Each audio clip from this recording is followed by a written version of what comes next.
Hey everyone, welcome back to the show, The Truth About Us. I'm your host, Don Cramper from Unstoppable Life. And so this podcast was a place that I built where men, me and you, can stop hiding, stop pretending, and finally get brutally honest about who we are, what we feel, and what we're actually capable of.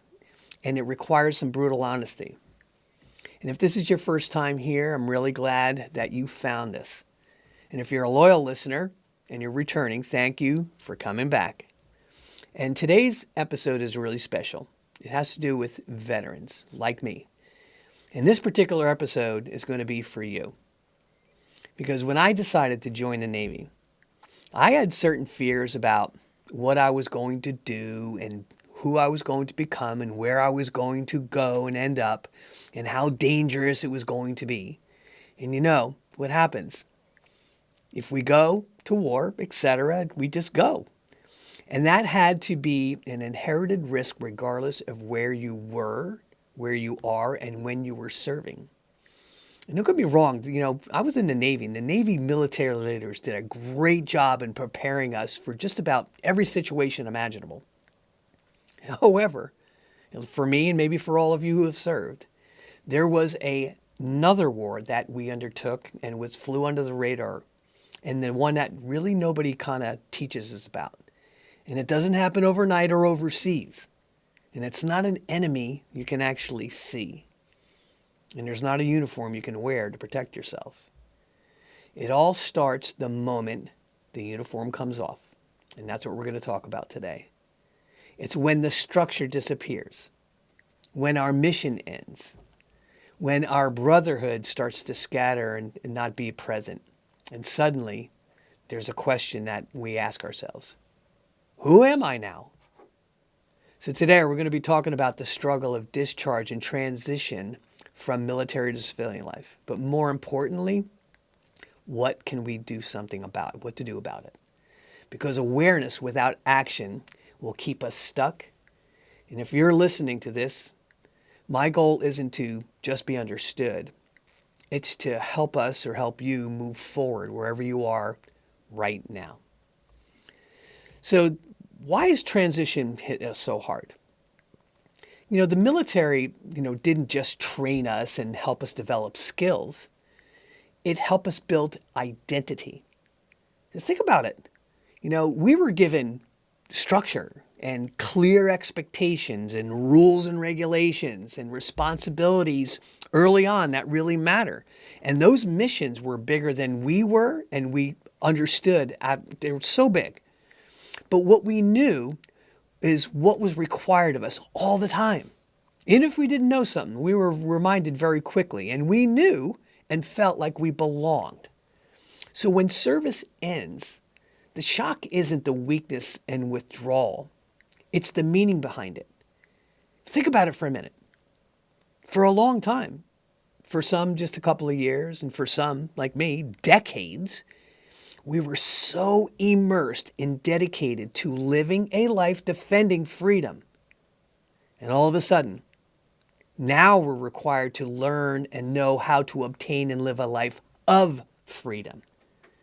We had to transform from being programmed to think and act and be the face of an organization. We had to transform from performing high-risk tasks with a certain structure of support that we had. We had to transform from being a recognized hero within the military to discovering the man and the hero that still exists from within ourselves, by ourselves. And some of the problems that are created in that environment, we lose the structure, we lose the identity, and we lose our purpose and connection. And most veterans in that situation separating are just told, go find your dream job. You could start a new career. And that seems like the logical path, right? But jobs and careers don't necessarily replace identity. You have to start the entire process all over. You have to start that process all over without structure or support, without the rules of engagement, without having purpose and connections, without having clear expectations or really a mission. Does that sound familiar? It certainly did for me.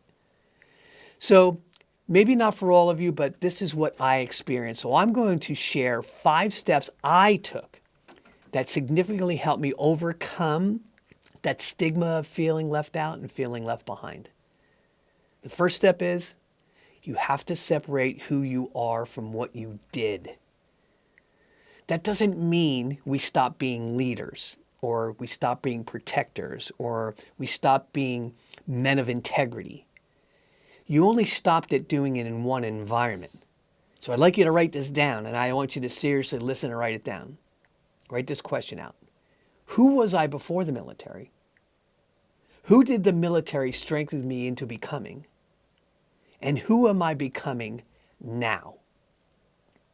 See, transition isn't erasing the past. We have to integrate it. So my own transformation and transition and the wake-up call I had when I left the Navy, initially, we all feel relieved at some point, right? Oh my goodness, I can do something else.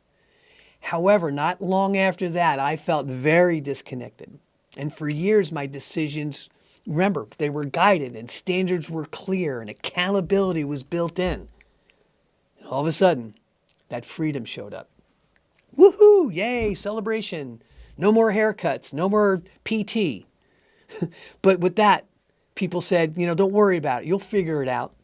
You're disciplined. You've got leadership skills. But here's the truth, my friends. Leadership without a direction or a mission creates frustration. So here's the second step. I had to create a personal mission statement.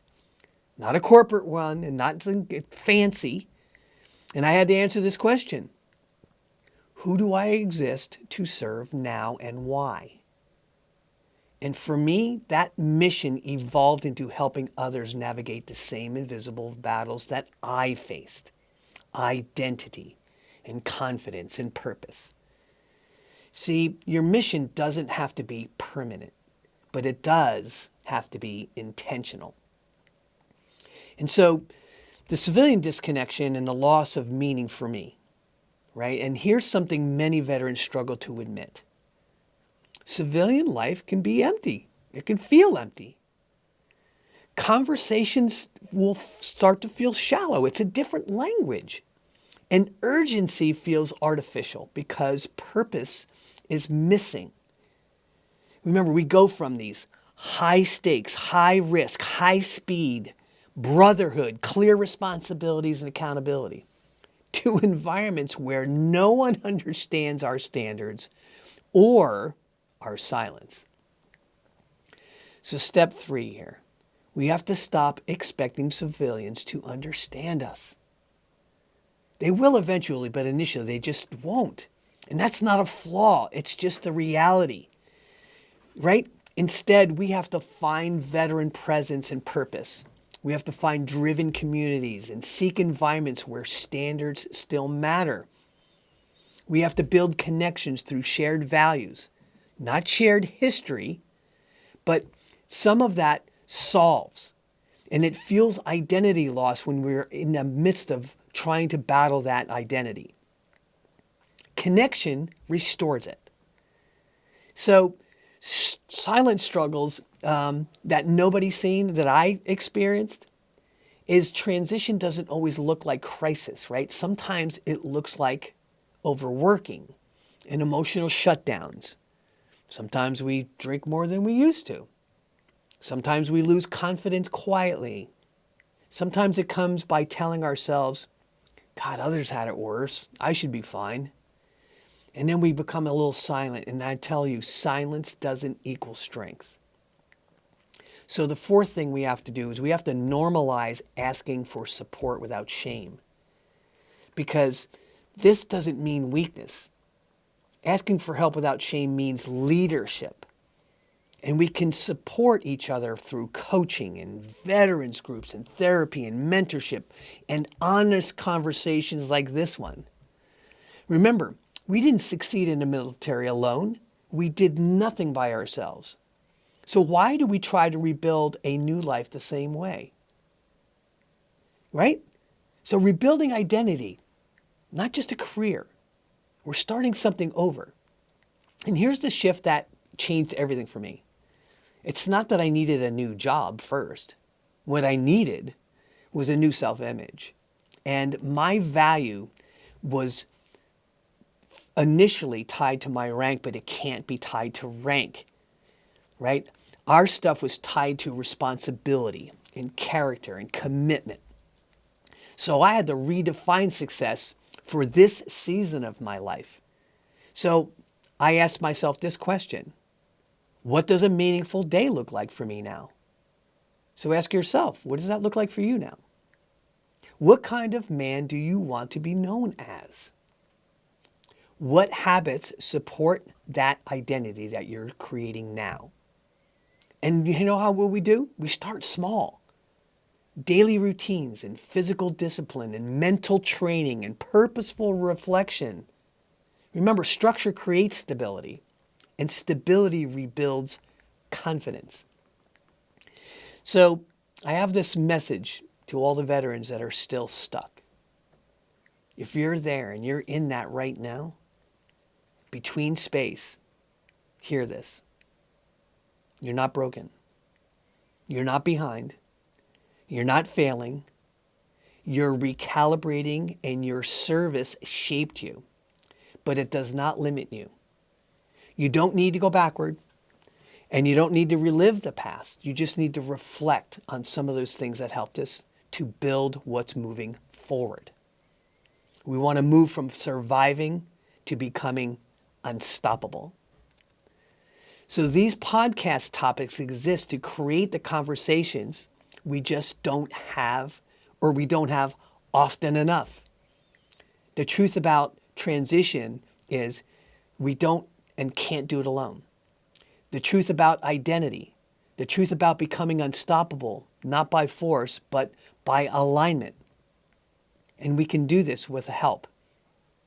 And if this episode helped you, share it with another veteran who might be silently struggling. Because remember, when our uniform came off, our mission didn't end. It started to evolve. Tune in next week as we'll be talking about the how and why and when our confidence quietly disappears.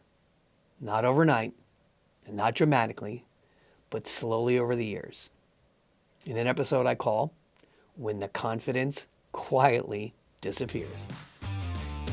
Until then, remember, my veteran brothers, wherever you are and whatever struggles you are currently experiencing, you're not alone.